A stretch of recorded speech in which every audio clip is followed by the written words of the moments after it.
Something new I'd like to talk to you about is reflections and gloss. There's been all kinds of new, different, creative stuff that's been happening in the texturing part of things. Now, as you can see here, this bottom bit right here is nothing but a floor with a wooden texture on it.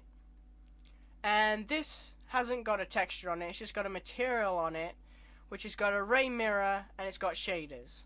Now I turned Tang V on to make it look like it's a metal as such, and you use mirror and transparency. Now I don't have to keep mirror up, I can put that down. But if I go to render current frame here, you'll see that this isn't really reflecting a lot. Now what I have to do is budge the ray mirror up a little bit, not too much, and render the current frame. And as you can see there, it's actually reflecting the wood like so. Okay? Now you can do many different things with this. So, now what also you can do is increase the threshold. So this is basically the adaptive sampling. If sampling contributes less than the amount as a percentage, sampling is stopped. So therefore it doesn't need to carry on sampling. So I can set how much, and then I can render the current frame. As you can see, it's a little bit less reflective. Probably might blur it if we had another object through it. You can also have ray tracement on here as well, and you can have all kinds of different stuff happening like so. Again, this is all, it's not all brand new, but it's pretty good nevertheless. Now here's something that I wanted to share with you.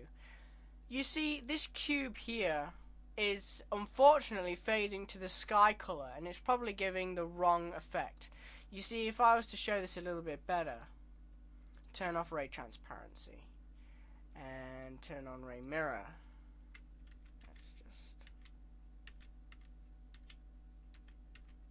Okay, and what I can do is I can increase ray mirror so it becomes transparent. Now see here, the sides are reflecting, but this isn't, and that's because it's got nothing facing it, so therefore it's not going to reflect what's on the opposite side because there is nothing. Now the way to change that is to actually turn fade to sky color to fade to material color, and you'll see now that it will fade to the material color at the top. So that's the type of effects you can generate.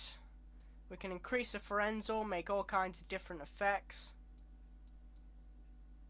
Increase the factual amount and the Forensal, and create very weird and strange effects. Possibly, if I turn that down and that, we might get a different effect. Okay, so you're getting something on the lines of that. But you hopefully understand that you can create brilliant looking materials by using this brand new and very in-depth part to the new part. It's not been ripped out and redrawn like the particle system, but it has been changed, as you can see. Now the gloss is the shininess of the surface. If I was to turn down gloss, it will get rid of the shiny surface. You'll see now that we're getting a very grainy look here, and that's because the surface isn't smooth. If you think about it as smooth and sharp, if you have a smooth surface, reflections look nice and smooth.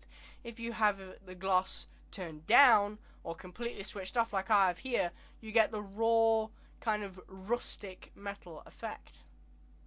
So you can create all kinds of different effects just by having it like that. This will probably look better on a circle instead of a square, but nevertheless, you get the idea. Now, let's say if you want to make the floor reflective, because this is a bit more fun, you get to really see the effects happening in action. So we'll turn on ray mirror. Now you have to have ray mirror above 0, okay? It can't be 0.00, okay? Because nothing will happen. You must make sure it's at least, maybe possibly 0.1, but you won't really see the effect, so we'll make it like so. Okay? Now, if I was to turn up the gloss like that, render the current frame, you'll see the floor looks a bit faded from last time. Because from last time, the floor looked a bit more, you know, like wood. So again, we have this problem where if we increase it, it's going to make it look see-through. It may look like it's going see-through on the preview, and it's also doing that in the render, but we don't want it to. Now, how to stop that, again, is this feature down here, which is a brand new feature which I really love, saying fade to material color. And now you can see we get the proper wooden floor with the reflectiveness of the wooden floor. So you get the entire effect of that.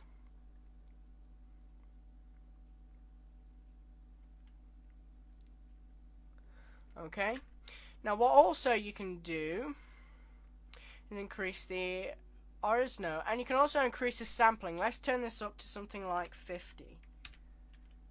Okay? Now the threshold is 0.5, and the threshold says, hey, don't do any more than the amount. After so, ignore the amount of samples. But we'll leave it at 0.5.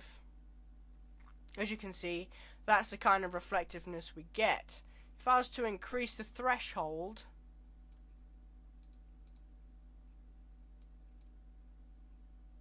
we get more of that type of effect.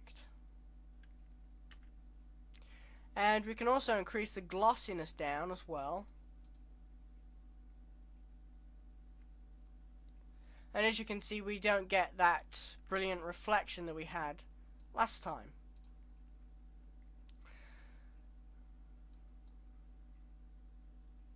And we'll turn up gloss. But again, I said fade to material color, so now that we have the full mirror on there, we're still going to get this, okay? We're still going to get the color of it. See, if I said fade to sky color, we'd only see blue right now with a bit of reflection. Okay, so I say fade to material color. I can also say the maximum distance, so I can say the maximum distance is so far. As you can see there, that's what it's doing, but you can see I'm on different types of stuff. So we can render the current frame,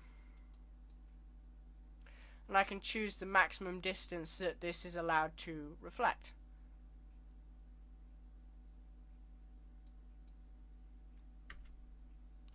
So you can do so much with this. There's so many different effects that you can play around with. Let's try doing this.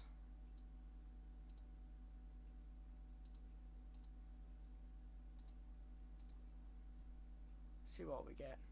As you can see, that reflection is a bit more faded. It's more precise. It's less distance of reflection.